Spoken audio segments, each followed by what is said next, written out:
आइए, पिछले में आपने सुना भाग में कि सभी विद्यार्थी, सभी बालक प्रहलाद जी के साथ में कीर्तन कर रहे हैं, नृत्य कर रहे हैं, नाच रहे हैं और बड़े मस्त हैं कीर्तन में। बहुत ही आनंद आ रहा है उनको कीर्तन में, भगवान के कीर्तन में। झूम झूम कर भगवान की मस्ती में नाच गाना आरंभ कर दिया है उन्होंने। सब नाच रहे हैं, कोई माथे पे हाथ रखे, कोई कमर पे, और हरे कृष्ण हरे कृष्ण। सारे विद्यार्थी झूम झूम कर नाच रहे हैं, कीर्तन कर रहे हैं। इतने में गुरुजी आ गए। गुरुजी ने देखा कि घबरा गए। अरे हे भगवान, लगता है बीमारी फैल गई, कहीं इसको छूकर मैं भी रोगी न बन जाऊं। बन बैठूं। दौड़े दौड़े गुरुजी हिरण्यकशिपु के पास गए, पहुंचे और बोले, महाराज गजब हो गया, महाराज गजब हो गया। अभी तक तो वह प्रहलाद अकेला ही था, अब तो उसने सारे विद्यार्थियों को, सारे बच्चों को रोगी बना दिया है। आप चलकर अपनी आंखों से देख लो महाराज। सुनते ही आंखें लाल हो गई, आंखें लाल हो गई। कोपावेश अचल गात्रम पुत्रम हंतुम मनोदधे। कोप के कारण शरीर कांपने लगा, विचार करने लगा, मैं आज अपने पुत्र को मार ही डालूंगा। ऐसा संकल्प कर लेकर गदा उठाकर चल पड़ा। और जो विद्यालय में जाकर देखा, होश उड़ गए और किसी विद्यार्थियों को होश नहीं। वह अपनी अपनी मस्ती में नाच रहे हैं और गा रहे हैं, हरे कृष्ण कृष्ण कृष्ण हरे हरे। हिरण्यकशिपु ने अट्टहास किया, कीर्तन सन्नाटे में बदल गया। और जहां खड़ा था, बेचारे सब विद्यार्थी जहां के तहां खड़े रह गए। कोई नाचते समय एक हाथ कमर पे था, एक माथे पर था, और जैसे थे वैसे ही ठुमका मार रहे थे। जहां उसकी दृष्टि हिरण्यकशिपु पर पड़ी कि सब के सब बेचारे एक जगह मूर्ति की तरह से बने हुए खड़े रह गए। हिम्मत नहीं कि सीधा भी हो जाए। थर थर कांपने लगे बच्चे। छोटे छोटे विद्यार्थी प्रहलाद जी को इशारा कर रहे हैं कि उधर देख, उधर देख। प्रहलाद जी ने जब पीछे मुड़ करके देखा तो हिरण्यकशिपु की लाल लाल आंखें देखी तो विद्यार्थियों को मुस्कुरा के इशारा किया, घबराना मत, मैं हूं ना। हिरण्यकशिपु ने तो प्रहलाद पर हजारों गालियां दे डाली, बौछार कर दी। हे दुर्विनीत मंदात्मन कुल भेद कराधम स्तब्धम अच्छासनोद्धूतम नेस्य त्वाद्यमक्षयम क्रुद्धस्य कंपन्ते त्रयो लोका सहेश्वरा तस्य मे वीतवन्मूढ़ शासनम किम बलो तेगा। मेरा शासन कैसे तुमने त्याग दिया? अरे दुर्विनीत कुलभेदी नराधम प्रहलाद, आज तुझे मेरे कोप से कोई नहीं बचा सकता, आज कोई नहीं बचा सकता। मैं क्रोध करता हूं तो त्रिलोक कांप जाता है, त्रिलोक कांप जाता है। ऐसा कोई शक्तिशाली नहीं जो मेरा सामना कर सके। ब्रह्मा जी के वरदानों ने मुझे अमृत प्रदान किया है, पर तूने किसके बल पर मुझे चुनौती दी? साधु साहस किया है प्रहलाद ने भी निर्भीक होकर के जवाब दिया। भगवान के भक्त किसी से नहीं डरते। न केवलम में भवतश्च राजन सवै बलम बलिनाम च परेशान परे वरे मीस्तर जंगमाए ब्रह्मादयो येन वसम प्रणीता। पिताजी, आपको ब्रह्मा जी के वरदानों का बल है और मेरे प्रभु तो ब्रह्मा जी को भी बल देने वाले हैं।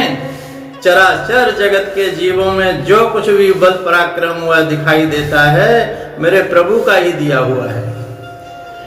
भगवान यदि अपना बल खींच लें तो बड़े बड़े देवता एक सूखे तिनकों को भी हिला नहीं सकते, उड़ा नहीं सकते, जला नहीं सकते। परशुराम जी महाराज राम जी को बार बार फरसा दिखा रहे थे। लक्ष्मण जी महाराज बार बार ज्यादा छेड़ रहे थे उनको। परशुराम जी की आंखें लाल हो गई, संकल्प सुदृढ़ हो गया कि अब मैं इस बच्चे को मार ही डालूंगा अपने फरसे से। जब वह फरसा उठाने को प्रयास करते तब तब हाथ ने काम करना ही छोड़ दिया। परशुराम जी बड़े चक्कर में पड़ गए। चाह भी रहा हूं, फरसा भी मेरे हाथ में है, फिर भी उठ क्यों नहीं रहा है? हाथ काम क्यों नहीं रहे? हाथ कांप क्यों जाते हैं? लक्ष्मण जी बोले, महाराज आपके हाथ ने तो पहचान लिया पर आप नहीं पहचान पाए। अब परशुराम जी विचार करने लगे, ये कौन है, ये कौन है? कहीं सबको बल पर शक्ति देने वाले यही तो नहीं है। संदेह हो गया। तो अपना संदेह दूर करने के लिए परशुराम जी ने कहा, महाराज राम रमापति कर धन लेओ, खेचो चाप मिटे संदेह। मेरा संदेह मिटिए भगवान, लीजिए इस चाप को, इस धन पर आप प्रत्यंचा चढ़ा दो तो मेरा संदेह मिट जाएगा, समाप्त हो जाएगा। आपको पहचान जाऊंगा मैं। जैसे ही धनुष देने के लिए परशुराम जी आगे बढ़े ही थे कि परशुराम जी के हाथ से धनुष अपने आप ही छूट गया और राम जी के हाथ में चला गया, जाकर पहुंच गया। देव देत चाप आपयो चल गएऊ, परशुराम मन विस्मय भयऊ। परशुराम जी का मन विस्मय हो गया। परशुराम जी देखते रह गए, ये क्या हो गया? परशुराम जी के आश्चर्य का ठिकाना नहीं रहा। गजब हो गया, मेरा हाथ चैतन्य था वह एकदम जड़ सा हो गया और मेरा धनुष एकदम जड़ है, वह आज चैतन्य बनकर के स्वयं मेरे हाथ से चला गया, राम जी के हाथ में चला गया। जो चेतन को जड़ करें, जड़े करें चैतन्य, अस समर्थ रघुनायक भजय जीव जे धन्य। जो भगवान को भजते हैं, जो चेतन को भी जड़ कर देते हैं, राम जी चाहें तो जड़ को चैतन्य बना दें और राम जी चाहें तो चैतन्य को जड़ बना दें। अरे वही तो परब्रह्म परमात्मा है। राम के नाम में रूप में पूजो, चाहे कृष्ण के रूप में पूजो, सवई बलम बलनाम च परेशान। पिताजी वह बलवान के भी बलवान हैं। आप अपने को त्रिलोकी का विजेता मानते हैं, पर सबसे पहले अपने घर को तो जीतिए। अपने घर को ही नहीं जीत पाए तो विजेता किस बात के? तुम्हारे भीतर के जो शत्रु घुसे बैठे हैं हमारे अंदर सबके, दस्युन पुराशण विजित लुपदो मन्यन्ते के स्वजिता दिशो दशा। काम क्रोध आदि जो शत्रु हमारे भीतर घुसे बैठे हैं, उन्होंने आज आपको अपने अधीन कर रखा है। आपका शरीर क्रोध के अधीन होकर के कांप रहा है। पहले इन शत्रुओं को जीत लीजिए, तब आप विजेता कहलाएंगे। परंतु क्रोध में बुद्धि क्षीण हो जाती है। भगवान कृष्ण गीता में कहते हैं, क्रोधाद भवति सम्मोह, सम्मोहाद स्मृति विभ्रम, स्मृति भ्रंशाद बुद्धिनाशः, बुद्धिनाशात् प्रणश्यति, बुद्धिनाशात् प्रणश्यति। क्रोध में अंधा हुआ व्यक्ति हिरण्याकश्यपु चिल्ला पड़ा, हे मूर्ख, तेरा भगवान यदि सबको बल पराक्रम प्रदान करता है तो बोल कहां रहता है? पहले तेरे भगवान को ही देखूं। प्रहलाद जी बोले, यह पूछिए पिताजी कि वह कहां नहीं है मेरा प्रभु? वो तो सब जगह, ईशावास्यमिदं सर्वम, सब जगह है, अणु अणु में है, कण कण में है। हिरण्याकश्यप ने कहा, यदि सर्वत्र है तो वासौ यदि सर्वत्र कस्मात् स्तंभे न दृश्यते। यदि तेरा भगवान सर्वत्र है तो इस खम्भे में क्यों नहीं दिखाई दे रहा? मुझे क्यों नहीं दिखाई देता? क्या तेरा भगवान इस खम्भे में भी है? प्रहलाद जी बोले, हाँ, मेरा भगवान तो इस खम्भे में भी है। हिरण्याकश्यप ने घुमा करके गदा प्रहार किया कि खम्भा फट गया और भगवान नरसिंह रूप प्रकट हो गए। बोलिए नरसिंह भगवान की जय। गगड़ गड़गड़ानो, खम फाटो चरचरानो, निकसो नर नाहर को रूप अति भयानक है। गगड़ गड़गड़ावे, दसन जीव लब लपावे, चितवत सरोज मानो, अंग जात खानो है, अंग जात खानो है, अंग जात खानो है। नरसिंह भगवान ने इतना भयंकर अट्टहास किया कि सारे दैत्य मूर्छित हो गए, मूर्छित होकर के गिर पड़े। हिरण्यकशिपु भी घबरा गया और वो गिरते गिरते बच्चा सोचने लगा, मैं तो वरदान प्राप्त हूं, ब्रह्मा जी के वरदान जब मेरी रक्षा करेंगे तो मैं क्यों डरूं। तो वरदानों का स्मरण करके साहस आ गया उसको और ढाल तलवार संभालने लगा और भगवान के ऊपर झपट करके भगवान मध्याह्न 12 बजे नरसिंह भगवान प्रकट हुए। युद्ध छिड़ गया हिरण्यकशिपु का। भगवान उससे ऐसे हिलने लगे जैसे पक्षी राज गरुड़ छोटे छोटे सर्प के साथ कीड़ा कर रहे हों। ब्रह्मा जी ऊपर से देवताओं के साथ मिलकर के ये युद्ध देख रहे थे, ऊपर से ही इशारा कर रहे थे, प्रभु जल्दी करो सूर्यास्त होने जा रहा है, असुरों का बल पराक्रम सूर्यास्त होने पर बढ़ जाएगा। भगवान ने हुंकार ध्वनि करके ऊपर देखा तो ब्रह्मा जी सकपक आ गए। भगवान कहने चाहते हैं कि पहले तो वरदान देकर के बलवान पराक्रमी बना देते हो, बलवान बना देते हो, फिर डरते भी हो। बेचारे ब्रह्मा जी ने बोले। जहाँ सूर्यास्त पूर्ण हुआ भगवान ने तुरंत हिरण्यकशिपु को पकड़कर गोदी में पटका और बीच दहरी पर जाकर के बैठ गए। हिरण्यकशिपु के हाथ पैरों को इतनी जोर से जकड़ा कि उसके ढाल तलवार अपने आप हाथों से छूट गए, नीचे गिर गए, खिसक गए। हिरण्यकशिपु कहने लगा, अरे महाराज गिर पड़ा तो क्या हुआ, मरने वाला तो हूं नहीं मैंने वरदान लिए हैं, न भीतर मरूंगा न बाहर मरूंगा। भगवान बोले, पागल देखते सही, ये देहरी है, न भीतर है न बाहर है। हिरण्यकशिपु बोला तो न ऊपर मरूंगा न नीचे मरूंगा, ये भी वरदान मैंने मांगा है। भगवान बोले, तू न ऊपर है न नीचे है, मेरी गोद में बैठा है। हिरण्यकशिपु बोला, न अस्त्र से मरूंगा न शस्त्र से मरूंगा, ये वरदान मैंने मांगा था। भगवान बोले, लंबे लंबे नाखून देख ले मेरे, लंबे लंबे नाखून, इन्हीं से तुझे फाड़ डालूंगा, मार डालूंगा, ये पर्याप्त है तेरे लिए, ये अस्त्र शस्त्र नहीं है, तेरा विदीर्ण कर दूंगा मैं। अब कांपते हुए बोला, तो दिनों में न मरूंगा न रात में मरूंगा। भगवान बोले, ये संध्या का समय है, न रात है न दिन है। हिरण्यकशिपु बोला, महाराज न मनुष्य से मरूंगा न जानवर से मरूंगा, मैंने ये भी मांगा था। भगवान बोले, मैं कौन हूं देख ले, न मनुष्य हूं न जानवर हूं, मैं नरसिंह हूं। घबराया, मैंने वरदान मांगा था महाराज कि ब्रह्मा की सृष्टि में किसी से नहीं मरूंगा।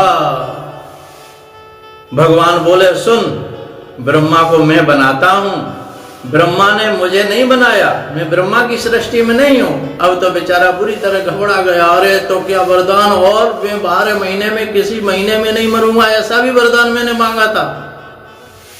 ये अधिक मास चल रहा है, 12 महीने में नहीं आता, ये अधिक मास है, 13वां महीना स्पेशल तेरे लिए ही बनाया गया है, तेरे लिए ही।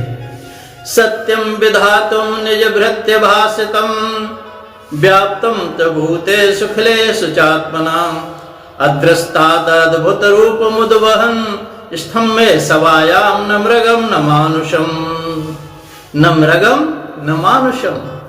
ब्रह्मा जी के समस्त वरदानों को प्रभु ने रक्षा की।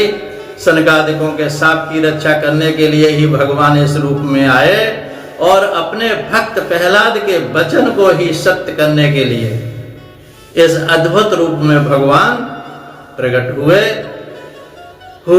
अंत तो गत्वा वरदानों की रक्षा करके अपने विशाल नखों को हिरण्यकशिपु के उदर को घोंप करके और आंतों को चीर करके बाहर निकाल लिया और उन आंतों को बाहर निकाल करके अपने गले में पहन लिया, माला धारण कर ली। अब तो भगवान के रक्त रंजित कर कमल और बड़ा भयंकर मुख देख करके देवता थर थर कांपने लगे, थर थर कांपने लगे। एक और जहां असर हिरण्यकशिपु के वध की प्रसन्नता हो रही है देवताओं को, दूसरी ओर भगवान का इतना कोप उग्र रूप देख करके देवताओं का साहस नहीं होता कि सामने जाकर दंडवत भी कर लें, डर रहे हैं। परंतु भगवान ने इतना महान कार्य किया है तो स्तुति तो करनी ही पड़ेगी, स्तुति करनी चाहिए। ब्रह्मा जी बाबा आए, हाथ जोड़ करके स्तुति गाने लगे। ब्रह्मा जी स्तुति किस प्रकार से करते हैं? न तो उसमें अनंताय दुरत्र शक्तये विचित्र वीर्याय पवित्र कर्मणे विश्वस्य सर्ग स्थिति संयमान गुणै स्वलीलया संददे अव्यय आत्मने। ब्रह्मा जी ने कहा, प्रभु आप अनंत हैं, आपकी शक्ति का कोई पार नहीं पा सकता, आपका पराक्रम विचित्र है और कर्म पवित्र है। यद्यपि गुणों के द्वारा आप लीला से ही संपूर्ण विश्व की उत्पत्ति पालन प्रलय यथोचित ढंग से करते हैं, फिर भी आप उनके कोई संबंध नहीं रखते, कोई संबंध नहीं रखते। स्वयं निर्विकार रहते हैं। मैं आपको नमस्कार करता हूँ। ब्रह्मा जी भगवान की स्तुति करने लगे, पर जो अट्टहास किया बेचारे भागते नजर आए ब्रह्मा जी। उनका तो हंस ही उड़ गया, हंस के सवार थे ना, हंस उड़ गया, चला गया। भोलेनाथ भोले बाबा नंदी पर बैठकर स्तुति करने आए। भगवान ने टेढ़ी निगाह ऐसे की और नंदी को देखा तो नंदी बेचारा पूंछ उठा करके भागता नजर आया।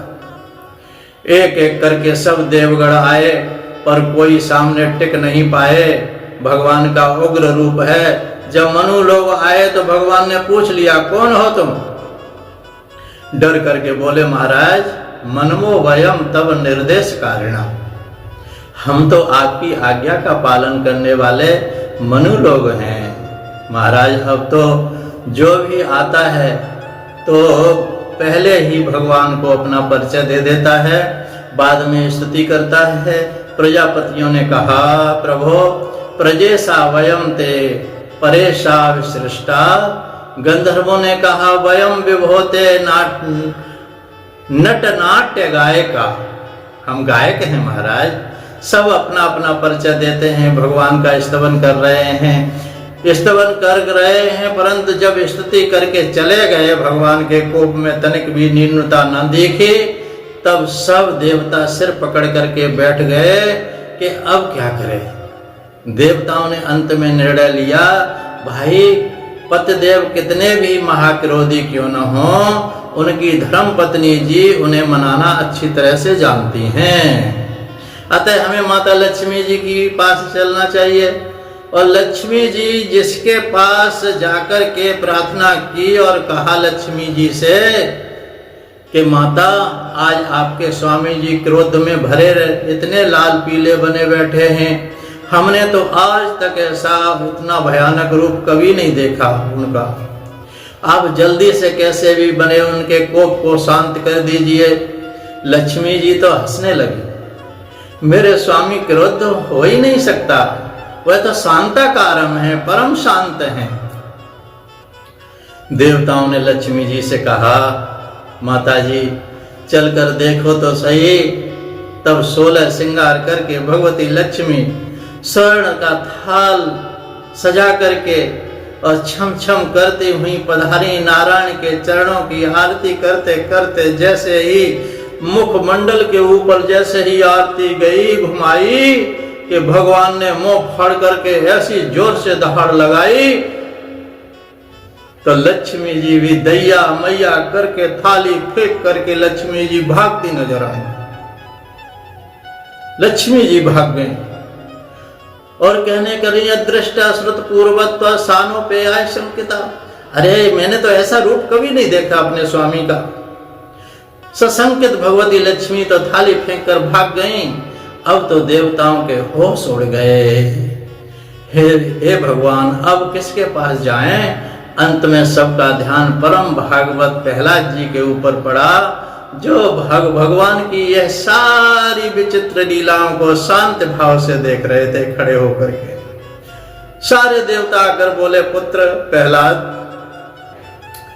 तेरे कारण ही प्रभु इस रूप में आए हैं, तेरे कारण ही आए हैं। अब तू ही इनके कोप को शांत कर सकता है, और तो कोई दूसरा उपाय रहा ही नहीं। बस संकेत मिलते ही प्रहलाद जी चल पड़े। तो भगवान के भक्तों को भगवान से क्या भय होता है? भगवान के सम्मुख आते ही प्रहलाद जी ने प्रभु के चरणों में साष्टांग दंडवत किया, साष्टांग दंडवत। उन्होंने मुख कमल पर दृष्टि डाली ही नहीं। भगवान की कृपा शक्ति तो चरणों में रहती है, चरणों में विद्यमान रहती है। जहां चरण का स्पर्श हुआ कि कृपा शक्ति जागृत हो गई, भगवान की कृपा शक्ति जागृत हो गई। प्रहलाद जी ने किस प्रकार से भगवान की स्तुति की आगे भाग में सुनेंगे। इतना ही कहकर के वाणी को विराम। बोलिए सच्चिदानंद भगवान की जय, बोलिए नरसिंह भगवान की जय, सदगुरुदेव भगवान की जय। जय जय श्री कृष्ण, जय जय श्री राधे, जय जय श्री राधे।